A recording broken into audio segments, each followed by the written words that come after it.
Welcome into the latest edition then of Extra Time. Thank you as always for your tweets. Nedum. Hello. Have you ever received a red card for a challenge like Ampadu against Italy? What goes through a player's mind when he feels unfairly sent off? Well, it's funny you should say that. I do have a story for that. Settle down, everyone. Settle down, everybody. Grab a seat, grab a drink. Slippers on. So, hold on a minute. I believe it was 2006, I think it was, and I was up for a set piece, and I was hanging around the back post, and then the ball came to me, and I thought, here's my big chance to score. Right. Took a touch, heaviest touch you've ever seen in your life. Okay. So I'm thinking, oh my God, what have I done here? So I went in, tried to dink it over the keeper, because we were coming in together. Tried to dink it over him, didn't quite dink it over him, pulled my leg away as I did so. Next thing, I'm standing up devastated that I've not scored. I thought, what a bad touch that was. And the referee came over and gave me a red card. So I was thinking, what's happened there? The goalkeeper had actually broken his leg, but when you look at the video, because it got rescinded straight after, I literally went, tried to flick it, pulled away, and just the fact that our bodies came together, right, it meant that he hurt himself, so it was a shame that he hurt himself. But I got a red card for it, and in the time I didn't even realise I'd made a tackle or whatever, but that's the definition of touch tackle, and I got a red card for it, and I was devastated. Broke his leg, red card. Yeah. Yeah, but literally, you see... I know you're dirty. Listen, I can't help it, I'm made of vibranium, that's my fault. Did you apologise afterwards for breaking his leg? He was, rightly so, he was raging with me, but I didn't understand why, and then I saw the video back, and I was like, well, I still don't really understand why, but I'm sorry that you've broken your leg. So did you say that to him? Well, it turned out that Kasper Schmeichel, I think he was on loan at Doncaster at the time. Okay. So we were sort of speaking through there. But I think he's okay now and he understands that. So that's a no then. So who is this goalkeeper? He's all right now, he's retired, he's moved on. We've both moved on. The goalkeeper for Doncaster, 2005, 2006. Do you not remember his name? I don't know. Oh, he broke his leg, and then you don't remember his name? No, his leg broke. I didn't break his leg, his leg broke. How many red cards did you have in your career? I think it sits at 3. 3? Yeah. Higher or lower? 6, higher. Don. Good ones as well. Naughty. Yeah, good ones. If I'm getting sent off, I'm going all in. No prisoners. Stevie? 0. Is 0. Oh, better than Ramos over there, look. Well, better than Ramos. Yeah, I'm only 26 behind Ramos. If there was VAR, Stephen. That may be a different ballgame. Yes. FA Cup final. Yeah. Which what do you mean? Did you try and kick the Everton player who scored? Oh, as he was McCall off did. I had a celebrating? swing at him. Like. Yes. Fortunately, the timing was slightly off. So dirty. I'm hearing Andy Warrington. Ring any bells? Yeah, Andy Warrington. No, he doesn't have a clue. Andy That's a made-up name. I remember Andy Warrington, yes, I remember. What's that? Yeah. What do coaches say to players after receiving a silly red card? What did you used to say, Stevie? I imagine you must have seen a few Revs players sent off. You blank them. Saying nothing is the worst. Oh, so you kind of send. We say. No, you just ignore them. Just ignore them. That tells them everything Like they silent need to know. treatment. The silent treatment. Don't even look at them. Okay. Have nothing to do with them. Okay. Can't be buzzing with that. I had managers who want to rip my head off. Be buzzing with the silent treatment. What was the worst? Well, that's too quick. What? That's too quick. No, but you know it's coming. When you're sat in the dressing room and the game's going on, and you get a feel for what the scoreline's going to be, and you've let your side down, you know the manager is going to go ballistic. So who was the That Graham gets Souness? over with. Graham, so how much is he? Is he in your face? Yeah. Is he spitting? Is he angry? All of that, angry, let the side down, you're a disgrace. See, my natural reaction then would be to cry. God, you've got to take it on the chin. I can believe that 100%. That's too easy. No, with managers like Graham Souness, you've got to take it on the chin and you've got to respond. If you cry, that's you too- gone. What do you mean respond? You'll say No, respond as in take it all on the chin and just respond. don't say anything. Don't say anything. Then it's over. You've got no legs whatsoever. Right. You can't say anything. So Stevie's obviously Take it on the wants you to chin. suffer. He wants you to. He wants you to suffer. Worry about it for the next 2 or 3 days. Absolutely. And then he'll probably hammer you in the press, let the side down. No, Right. but Stevie's silent treatment would not that be worse? No, not at all. You want a manager to absolutely give you it because you've let the side down. But what about when you found? Hold on a second. What about, Stop. Just listen to what he just said there. Yeah. No. You want a manager to give you it. So it's over, done and dusted. I take that back. You said it. I did say it. You said it. You got what you wanted. Not what should happen. What I meant was sitting here now, if it happens, you want a manager to go ballistic. You want. Sitting here now, I'm saying if this scenario happens, I want the manager to go ballistic. The easiest thing for me was the manager coming in and not even saying a word to me. I'm thinking, it's a bit weird. The manager goes But mental you're not at me. worried then? It's like if you've had an argument with your wife or she's found out something and then it's like silence. Oh, hey, call the Coast Guard. This guy's on an island. And you come in, there's somebody here needs picked up. Do you think I had a nice time, Graham Souness, there, giving me everything As you he's say, got? it's 30 seconds of horribleness, but then you know it's going to be okay. It's not, because then you've got to respond in the coming days when he blanks you for the next few days. Oh, so it's a shouting, double whammy. blanking. Oh, it's funny how it's taking him 5 minutes to throw blanking in. Hey? What, do you think he's going to be happy on a Monday morning?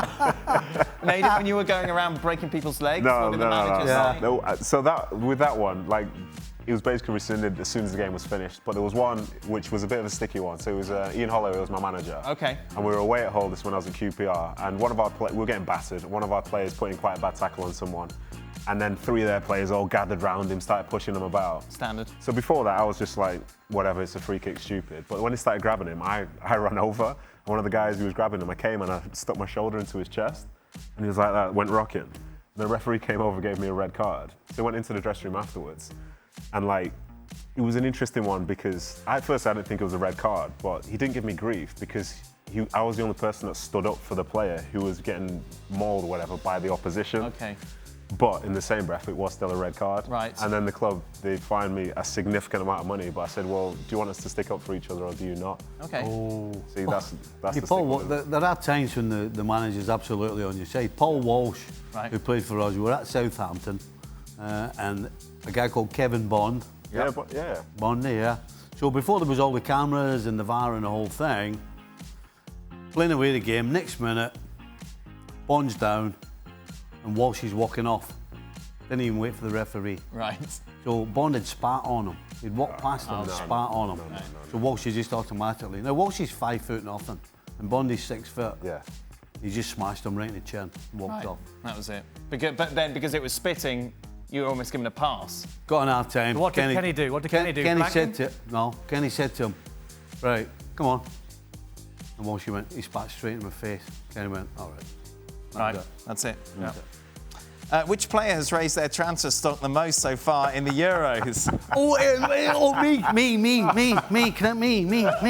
me. Come to me. Yes, you're Players beautiful. worsen their chances of getting a summer move. Shaqiri. He's off to Galatasaray for about 50 million quid. And ever we're gonna be together. All the girls and you'll Wait, be don't mine. sing too much. Oh, We're no, going to have to that's pay royalties on it. Oh, What sorry, was he singing? I got the wrong. I got the wrong Shakira. I bet you Galatasaray comes straight in, 30 million. Shaqiri. Shaqiri's risen his stock the most. Absolutely. You know it. I'd say Dumfries for Holland with 2 goals Dumfries, so far. yeah. Goossens as well. Lowered their stock. Harry Kane, you were saying on the show, Stevie. You thought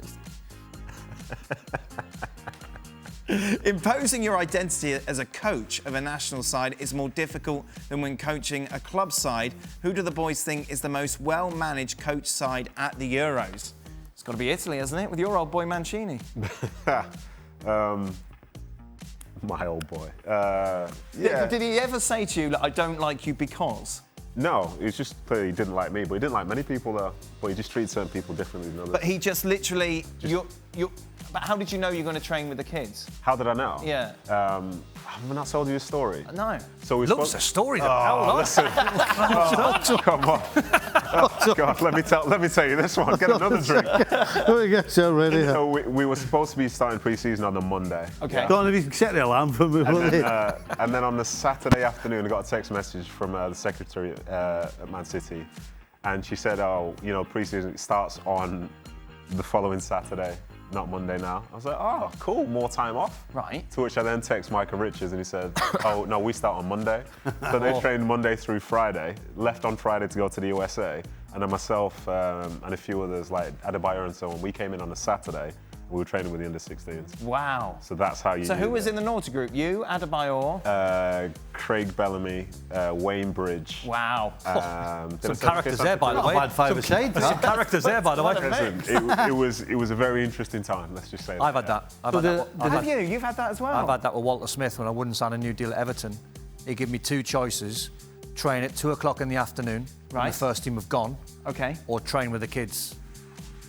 So I came in at 2 o'clock every afternoon for about a month. Let me accentuate that story for you then. Go on. So, we were training with the kids, and then when they came back from America, listen, I understand.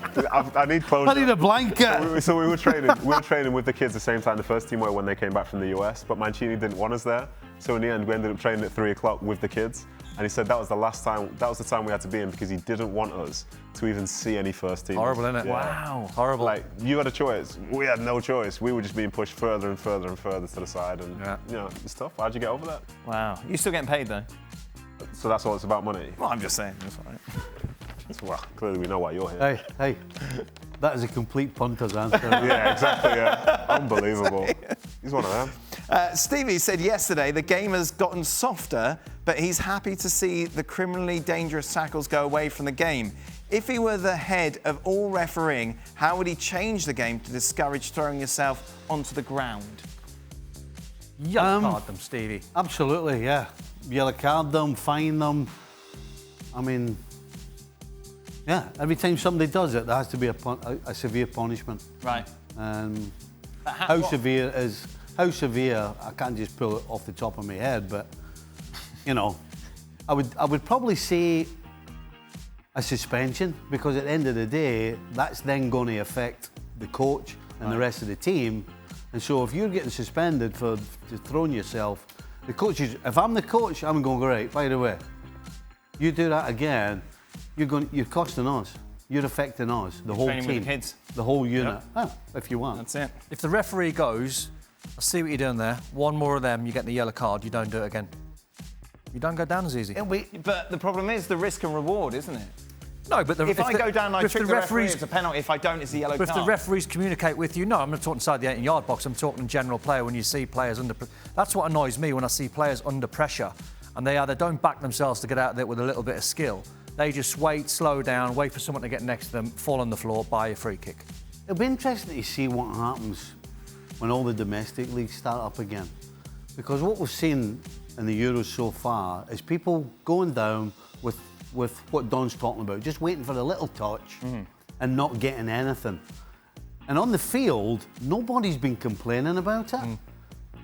Now, if the referees can all take that home with them, and all the domestic refereeing associations can sort it out and say, right, we need to do this as well, then we might get back to some sort of sensible situation where, you know, there's a level of being able to shove or push somebody without just falling over with a little tip of the finger.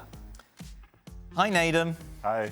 With reports of Manchester City possibly smashing their transfer record to get Grealish, should Pep prioritise Grealish or Kane, considering Pep prefers playing without a striker? Is Grealish the better option for City? I don't think Pep has always preferred playing without a striker. That's the first thing. I think if Aguero was more fit in this last season, maybe he would have played more. I don't think he's necessarily Pep's favourite player, but I still think he would have played more. But I don't know. I think Grealish is an exceptional talent, and lots of people who play with him say he is really, really that good. But in terms of priorities, I don't know. I think the aim is to get both. I think if they don't get both, if they don't get a striker and a Grealish or whatever, then I think they've probably failed in a transfer. Which would you get if you had to get one? Without selling anybody on? No, Kane or Grealish. Nedum, who should I get? Pep Without selling anybody on at all? He says Pep. It's got to be, for me, it's got to be a striker. It's got to be Kane now. Which manager or coach has been the greatest father figure for Stevie, Nedum and Don? Happy Father's Day to all. Happy Father's Day, of course, to all the fathers watching. Easy.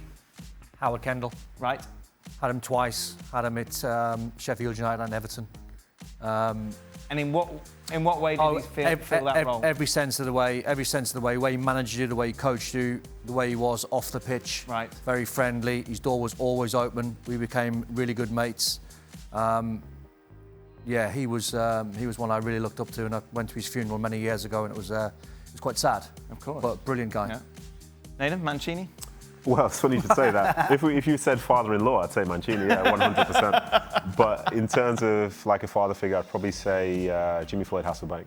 Really? So having grown up watching him and stuff like that, you know, I liked the way he played and all that stuff. And then when he came to QPR, you know, this is a guy who used to watch, but then his personality was great. He's a really, really nice, humble guy, but he had a little bit of an edge to him. And I really liked that, and it clicked with him, and I still speak to him today, so I'd probably say him, yeah. Xhaka always says about him that off the pitch he was great, but he crossed the line and he was just horrible. Different beast, yeah. When you see that other side of him, like I know his backstory, so I know where it comes from. Right. And he's had an interesting journey to get to where he is. And I think that kind of makes it relatable in some ways to me. And as I say, I really liked him. He's a tough guy, but you know, he likes to laugh and a joke as well. Stevie? Probably Douglas. Yeah.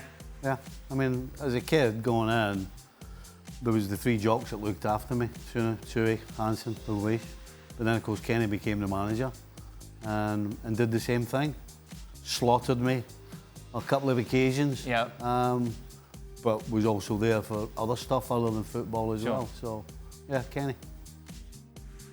Since it's Father's Day, what's the best gift you've ever received from your kids or the best gift you've given to your father? Goodness me. Dear me. Did you ever receive a gift from your kids with good intentions, but it ended up being a disaster? Can't even, Wow, that's a tricky one. I can't even think. Yeah? No, my dad wasn't a presents man. He was a miner. He was hard as Right, nails. yeah. No presents there. Not bothered. And a BMX or a football, that was me good. That was my whole team's good. Twin boys who are 5. Probably get a card in the next few days. Yeah. But nah, zilch. No, Not bothered. my wife got me a tie rack once. I haven't worn a tie in years. Well, you're not her dad, are you? Pardon? No, but it's, you know, from the kids, Father's Day. No. No, I'm not Stevie. No, that would be a lot of issues involved in that. Stevie, it can't be many. No, listen. Yeah. All this start. When did this all start? She could get you some new tyres, Dan, for your car. Because growing up, His car, by the there was way. no such thing. Bumper, have you been in his car lately? No, why would he? Other people have cars that don't even... Zero tyres on never his, been in Dan's zero tread. It's fine. Hey, steady, maybe policemen watch. It's called flicks, aren't they? It's massive. Massive tread. I'm talking We'll rubbish. go into the database, get Dan's number and go, right, here they come. There's an APB. There's an APB on Dan Thomas. Unpopular opinion. Cards, I don't love cards. So when the kids get me stuff or they make them, like it's nice, but now I've just got a stack of cards which I've made across the years, which like you can't really get rid of. How dare they make you a card? No, you can't really, I know. Like I love them for it, but I don't really, give me a card again. don't really know what to do with the them. cards are beautiful. I love you, Daddy. Please don't break my legs. Yeah, no, I like, you know, I love my kids and all that stuff and it's sweet. I love my kids and all that stuff, but don't bother with cards. like, You don't like his kids. if I never received the card again, I wouldn't be bothered. That's He's my ruthless, take. isn't he? That's my Breaks legs, take. hates kids. I see no lies. I see no lies. What's more likely before the Euros? Del Piero golfing with Craig or Nedum and Dan hanging out together? What was the first one? Del Piero and Craig golfing together. They were talking about it. They were actually, weren't they? Yeah. I think we Used to would be good. Used to be a good combo. I think we'd hang out. That's fine. Yeah. Yeah. Yeah, be more excited. Yeah, text me. Be more excited about that. Final question: why has Nedum not punched Dan yet? Wow. Off the back of the question before. He's too busy shouting at his children. It's because we work for Disney, you know what I mean? We couldn't possibly do such a thing. No, of course You we used could. to have got a good little relationship going on. Love, hate, and you. I don't know. I just love. I think it stems from the big man, to be fair. Oh, yes, I don't think there's love from that side. I think you're okay. That is it. That brings us to the end of today's show. You back tomorrow, Nedum? Probably. What else are you going to be doing? Probably. 2 days. Turn up late. No, probably. Enthusiasm is right. Stevie and John, you'll be here. Yeah, absolutely. Yeah. Yes, excellent. Be sure to join us tomorrow. Of course, more Euro chat to come. Well, thank you very much for watching ESPN on YouTube. For more sports highlights and analysis, be sure to download the ESPN app. And for live streaming, premium content, and let's not forget as well, ESPN FC 7 days a week. Subscribe to ESPN+.